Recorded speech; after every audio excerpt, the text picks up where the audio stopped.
भूले। सुनो धामू, आज शहर जाकर घर में लगने वाला सामान लेकर आओगे क्या? दाल, नमक, हल्दी, मिर्ची सब कुछ खत्म हो गया। ये लो, ये 100 रुपए ले जाकर सब सामान लेकर आओ। हाँ, जाकर आता हूँ, लेकिन सुना कल चकरा कर खेत के पास गिर गए। रंगा चाचा ने बताया, क्या हुआ? क्या पता क्या हुआ, मुझे ही नहीं पता। चकरा कर गिर गई। ठीक है, तुम जाकर जल्दी आओ। माँ, आज से तुम काम पर मत जाओ, मैं काम पर जाऊंगा, ठीक है ना? तुम घर पर रहकर मुझे देखो, बस हो गया। अब मुझे क्या हुआ, सब ठीक तो है ना?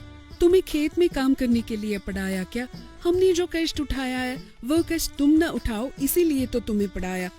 और 1 साल पढ़ाई करोगे तो तुम्हारी पढ़ाई खत्म हो जाएगी, तभी कोई अच्छा सा काम देख लेना। तुम्हें नौकरी आने के बाद मैं काम छोड़ दूंगी, ठीक है ना? उस तरह घर में माँ की सहायता करते हुए धामू पढ़ाई करता रहता है। शहर जाते समय रास्ते में है चलो है इसकी तो चढ़ान आने पर गाड़ी आगे ही नहीं जा रही। बैल भी गाड़ी खींच नहीं पा रहे। आसपास देखूं तो कोई नहीं है। इस गाड़ी को खींच कर ले जाना मुझसे नहीं हो रहा। उसी समय शहर से आते हुए वेंकट के मालिक रामा की लड़की शीला वह देखकर, वेंकट भाई, मैं सहायता करूं क्या? गाड़ी पीछे की ओर घूमी तो उसके नीचे गिर जाओगी। नहीं, बाजू में रहो, मैं ही गाड़ी ऊपर खींचने की कोशिश करता हूँ। है चलो चलो। उस तरह वेंकट गाड़ी को ऊपर खींचने की बहुत कोशिश करता है, लेकिन गाड़ी ऊपर नहीं जाती है। वैसे रहते हुए उस तरफ से धामू शहर जा रहा होता है। बेटा धामू, देखो यह गाड़ी ऊपर नहीं चढ़ पा रही, बैलों से भी नहीं हो रहा। बेटा, थोड़ी मेरी सहायता करोगे तो ये गाड़ी ऊपर चढ़ा लूंगा। अरे रे, यहाँ पर छेद हुआ है, धान नीचे गिर रहा है। मुझे इतनी बार पूछने की जरूरत नहीं है चाचा। देखो, धान नीचे गिर रहा है, तुरंत ही इस गाड़ी को ऊपर चढ़ाओगे तो धान का गिरना भी रुक जाएगा। मैं पीछे से गाड़ी को जोर लगाता हूँ, तुम भी मेरी सहायता करो। दोनों एक ही बार में जोर लगाएंगे तो गाड़ी क्यों नहीं चढ़ेगी, मैं भी देखता हूँ। उस तरह धामू की सहायता से वह गाड़ी चढ़ान चढ़कर उस पार जाती है। बेटा, अभी तुमने सहायता नहीं की होती तो इस गाड़ी को चढ़ाना मुझसे नहीं होता। हाँ दामू, तुम्हारे आने से पहले गाड़ी चढ़ाने के लिए वेंकट भाई ने बहुत कष्ट उठाया। तभी वहाँ से धामू कुछ दूर आगे जाता है। क्या रंगम्मा, पानी लाने के लिए गई थी क्या? 2 बर्तन ले जा रही हो, संभाल कर लेकर जाओ। क्या कर सकते हैं, अपने गांव में पानी रहता हमें ये कष्ट नहीं होता। इस 2 बर्तन पानी के लिए 2 मील तक चलना पड़ता है। कब हमारे यहाँ तकलीफ दूर होगी, हमारे गांव के कुएं में कब पानी आएगा, उस भगवान को ही पता है। ये क्या, हमारे गांव वालों को इतनी तकलीफ पानी कितने दूर तक जाकर लाना पड़ रहा है। वही हमारे गांव में पीने का पानी मिलेगा तो इन्हें इतनी दूर तक पानी के लिए आने की जरूरत नहीं रहेगी। क्या करे, भगवान भी ऐसा करते हैं। उस तरह धामू शहर जाकर घर में लगने वाला सामान लाकर माँ को देता है। कुछ दिन गुजरने के बाद माँ की सेहत खराब होती है। घर संभालने वाली धामू की माँ कुछ दिन काम पर नहीं जाती है, घर पर ही रहती है। माँ, कहाँ जा रही हो? काम नहीं करना, डॉक्टर ने कहा ना। तुम मत जाओ। नहीं जाऊंगी तो कैसे चलेगा, अभी तक काम पर नहीं गई, 10 दिन हो गए। काम पर नहीं जाऊंगी तो हमें खाना कौन खिलाएगा, बताओ? तुम्हारे बदले मैं काम पर जाऊंगा, लेकिन तुम्हें काम पर जाने की जरूरत नहीं है। तुम्हें काम पर जाने की आदत लग गई तो पढ़ाई पर से ध्यान हट जाएगा। नहीं, तुम मत जाओ। अच्छे से रहकर ये 1 साल अच्छे से पढ़ाई करोगे तो तुम्हारी पढ़ाई पूरी हो जाएगी। तब तक तुम्हारे काम पर जाने के लिए मैं हाँ नहीं कहूँगी। ठीक है, मैं काम पर नहीं जाऊंगा, लेकिन मेरे पढ़ाई के लिए रखा हुआ पैसा है ना, उसे फिलहाल उपयोग करते हैं। उससे मुझे अभी कोई काम नहीं है। बाद में तुम फिर काम पर जाओगी तब फिर उसका उपयोग करूंगा, ठीक है ना? तुम्हें कहो तो समझ नहीं आ रहा है। मेरी सेहत अच्छी है, मैं इस तरह काम पर जाऊंगी तो ही मुझे अच्छा लगेगा। उस तरह धामू के बहुत कहने के बाद भी न सुनते हुए उसकी माँ काम पर जाती है। 2 दिन बाद सेहत और भी ज्यादा खराब होती है। धामू वैद्य के पास लेकर जाता है। तुम्हें काम पर मत जाओ, कितने बार कहा। देखो अब क्या हो गया, तुम्हारी सेहत और बिगड़ गई। ये दवाई नहीं खाओगी तो फिर तुम ठीक नहीं होगी। ये यहाँ नहीं मिलती, शहर जाकर लाना होगा। मालिक, इन दवाइयों का कितना खर्च होगा बताइए? ज्यादा से ज्यादा 200 रुपए होंगे। इन्हें जल्दी मंगवा कर आज से ही खाना शुरू करो। ठीक है मालिक, मैं तुरंत ही शहर जाकर यह दवाई लेकर आता हूँ। उस तरह डॉक्टर के पास से बाहर आने के बाद, क्या रे, इतना पैसा कहाँ से लेकर आओगे?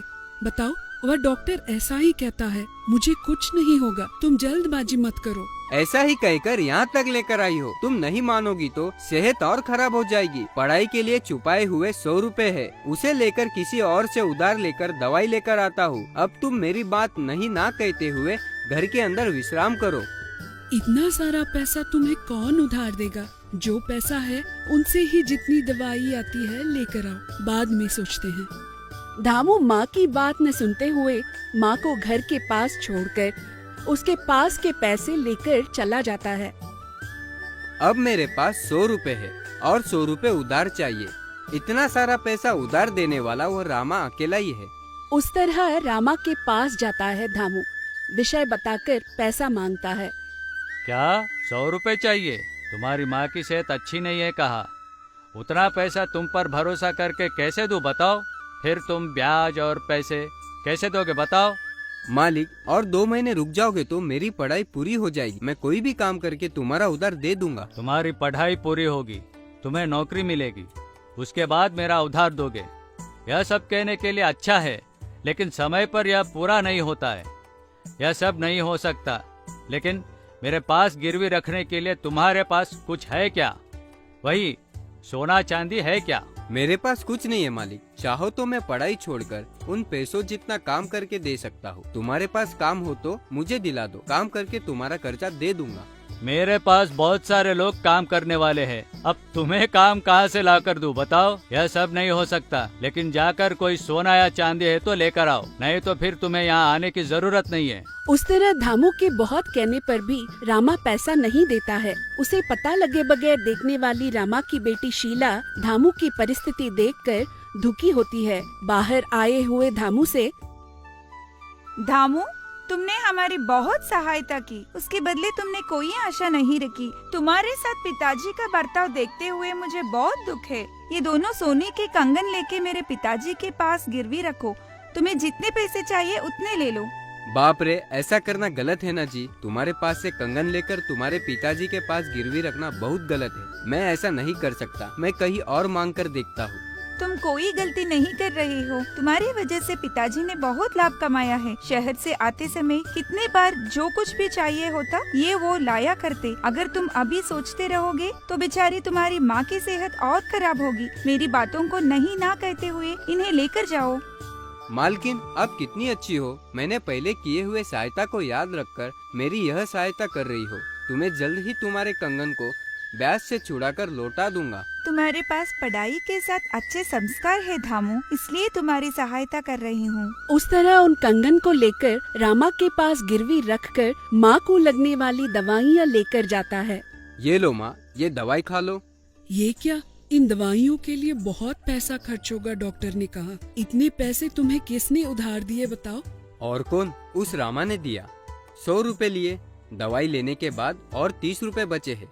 यह हमें महीने भर काम आएंगे। सच बता, उस रामा ने तुझे इतना पैसा उधार दिया? यह कैसे हो सकता है? वह बहुत जल्दी किसी को पैसे उधार नहीं देता। हाँ माँ, 2 सोने के कंगन गिरवी रखा तो पैसा उधार दिया। 2 सोने के कंगन तेरे पास कहाँ से आए? कहीं पर चोरी तो नहीं की ना?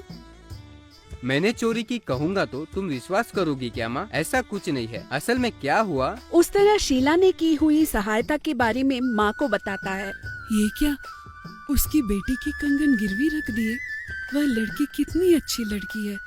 ठीक है, जितनी जल्दी हो सके उस रामा का कर्जा दे देंगे। इस तरह कुछ दिनों बाद माँ की सेहत पूरी तरह ठीक होती है और काम पर भी जाती है। क्या सीता माँ, अब तुम्हारी सेहत ठीक है ना? तुम्हें काम पर आए हुए 1 महीना हुआ है। हाँ शोभा, मुझे बहुत सुस्ती लग रही है। खर्चा भी बहुत हुआ, क्या कर सकते हैं बताओ? हाँ, मैंने भी सुना बहुत पैसा खर्च हुआ ना। शहर से दवाई नहीं लाई तब तक ठीक नहीं हुआ ना। उसके लिए उस रामा के पास कुछ कर्जा भी लिया ना? हाँ, रामा के पास से 100 रुपए उधार लिए। जो सच है वही बताती हूँ। उस रामा की बेटी शीला बहुत ही अच्छी लड़की है। असल में क्या हुआ बताती हूँ। तभी सीता माँ शीला ने की हुई सहायता के बारे में शोभा को बताती है। वह इसके उसके मुंह से रामा को पता लगती है। क्या शीला, तुमने क्या काम किया? कोई ऐसा करता है? तुम्हारे कंगन निकाल कर उसे देने की जरूरत क्या थी? किस लिए ऐसा किया? तुमने मुझे धोखा दिया। मैंने तुम्हें धोखा देने के लिए ऐसा नहीं किया पिताजी। दामू बहुत ही अच्छा है। हमारे कितने बार सहायता की उसने। उसके माँ की सेहत अच्छी नहीं है तो आपने गिरवी रखे बगैर उधार नहीं दूंगा कहा। मुझे नहीं पता क्या किसे उधार देना है, किसे उधार नहीं देना है। अब देखो, उसने हमें धोखा देकर पैसा उधार लेकर गया। उसने हमें धोखा नहीं दिया। मैंने ही कंगन देकर तुम्हारे पास से उधार लेने कहा। तुम ले लो कहोगे तो वो ले लेगा क्या? उसे इस तरह नहीं, अच्छी तरह से सबक सिखाता हूँ, देखो। तभी रामा धामू को बुलाकर जो कुछ भी हुआ वह पूछता है। तुम्हारी कितनी हिम्मत है, मेरे ही घर वालों से मेरी चीजें लेकर मुझे ही गिरवी रखते हो? मालिक, मैंने तुम्हारी बेटी से कंगन दो करके नहीं कहा। उसने ही मेरी परिस्थिति देखकर समझकर मेरी सहायता की। वैसे भी वह पैसे तुम्हें जितनी जल्दी हो सके दे दूंगा। वह सब कुछ मुझे नहीं पता। तुम क्या करोगे मैं नहीं जानता। मेरे पैसे अभी तुम्हें देने होंगे। मालिक, इतने सारे पैसे मैं अभी कहाँ से लाऊंगा? मुझे थोड़ा समय दीजिए, मैं जरूर तुम्हारा पैसा ब्याज के साथ दे दूंगा। मुझे धोखा देने वाले तुझे कैसे माफ कर दूंगा सोचा? मेरे पैसे मुझे दोगे या नहीं? मालिक, मेरी पढ़ाई कुछ महीनों में पूरी हो जाएगी। बाद में मैं नौकरी करके तुम्हारा पैसा दे दूंगा। ऐसा बिल्कुल नहीं हो सकता। तुम्हारे कहने के अनुसार ही करेंगे। चलो, मुझे देने वाले पैसों के बजाय काम करके उधार दे दूंगा कहा था ना। अब मैं काम बोलूंगा, करोगे? जरूर करूंगा मालिक, चाहे कैसा भी काम हो उसे करके आपका कर्जा मिटा दूंगा। तो फिर सुनो, हमारे घर में खराब कुआं है, उसे मैं बंद करने की सोच रहा हूँ। उसे तुम्हें ही बंद करना होगा। कल से महीने भर में काम हो जाना चाहिए। मालिक, मेरी पढ़ाई पूरी होने में 1 महीने का समय बचा है। मैं तुम्हारे काम को 1 महीने बाद शुरू करता हूँ। ऊपर से मुझे अकेले ही उस कुएं को बंद करना हो तो महीने भर का समय भी बस नहीं होगा। वह मुझे नहीं पता। और एक शर्त रखता हूँ, सुनो। इधर के कुएं को बंद करने के लिए मिट्टी को तुम्हारे घर के पास से खुदाई करके उसी मिट्टी से बंद करना होगा। दूसरी जगह से मिट्टी नहीं लाना। तुम ही निर्णय लो।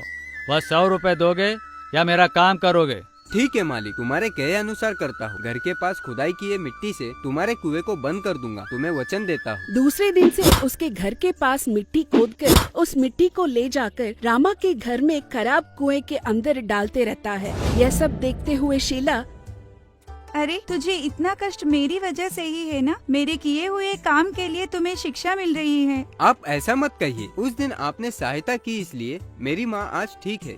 तुमने किए हुए सहायता से बड़ा यह कष्ट नहीं है। 1 महीने भर कष्ट करूँगा तो सब ठीक हो जाएगा।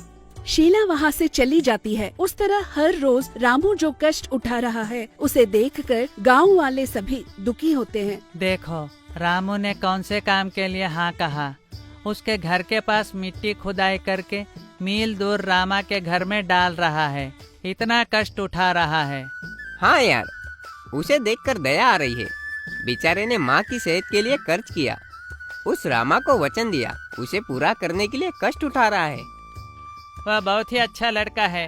पढ़ा लिखा हूँ ऐसा घमंड भी उसे नहीं है। देखो, उस अकेले का इतना कष्ट उठाना देख नहीं पा रहा हूँ। हम भी उसकी सहायता करेंगे तो जल्दी काम पूरा हो जाएगा ना। वह सभी लोग ऐसा सोचकर धामू के पास जाते हैं। क्या रे धामू, और कितने दिन तू कष्ट उठाएगा बोल? तुम अकेले ही काम करोगे तो 1 महीने क्या 2 महीने में भी कुआं भर नहीं पाएगा। तुम मेरी सहायता करोगे तो रामा चुप नहीं रहेगा। यह पूरा काम मुझे अकेले ही करना होगा। ऐसी शर्त रखी, अगर मैंने तोड़ दिया तो फिर मुझे इससे भी बड़ा कष्ट देगा। चाहे कितना भी कष्ट हो, कोई बात नहीं, मैं ही इस काम को पूरा करूँगा। उस तरह गांव वाले सहायता करेंगे कहते हैं तो भी नहीं चाहिए कहकर उसके दिए हुए वचन के वजह से धामू अकेला ही मिट्टी खोदकर ले जाकर कुएं में डालता रहता है। रास्ते में गाँव वाले धामू को आहार और पानी देते रहते हैं। उस तरह 15 दिन गुजर जाते हैं। एक दिन धामू के खोदते समय कुछ आवाज आने लगता है। यह क्या? कुछ आवाज आ रहा है, नीचे कुछ जोर से लग रहा है। तभी खोदते हुए वहाँ पर बर्तन मिलते हैं। उन्हें बाहर निकालता है। माँ देखो, यहाँ बर्तन मिला है, इसमें भरकर सोने के सिक्के हैं। हाँ रे, हमारे पूर्वजों ने यहाँ पर छुपा कर रखा होगा। देखो, तुमने जो कष्ट उठाया वह बेकार न जाए, इसलिए भगवान ने प्रतिफल दिया है। इनमें से 5 सोने के सिक्के ले जाकर उस रामा को कर्ज के 100 रुपए के बजाय यह सिक्के देकर आ। माँ, इन सोने के सिक्कों को बाजू में रखो। नीचे देखो, पानी आ रहा है। मतलब इसे खोदूंगा तो और पानी आने की आशंका है। इसे और खोद कर देखता हूँ। तभी धामू और खोद कर देखता है। उधर पानी आता है। वह पानी बहुत ही मीठा पीने की पानी जैसा रहता है। उसे देखकर धामू बहुत खुश होता है। माँ, अभी इस विषय को गांव के सभी से कहता हूँ। अब हमारे गांव वालों को इतनी दूर जाकर पानी लाने की जरूरत नहीं होगी। हम ही इधर अच्छा कुआं बनाते, सभी को पानी यहीं से लेकर जाना होगा। उस तरह रामू उसे मिले हुए बर्तन में से कुछ सोने के सिक्के ले जाकर रामा के पैसे दे देता है।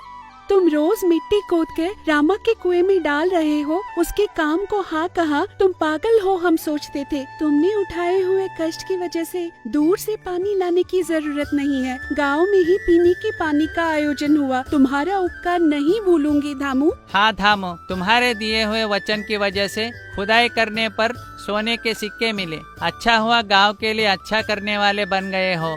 चाहे कुछ भी हो, तुमने लाभ कमाया, पानी की परेशानी को गांव से दूर किया। धामू ने उठाए हुए कष्ट की वजह से उसे प्रतिफल मिला करके सभी लोग बहुत खुश होते हैं।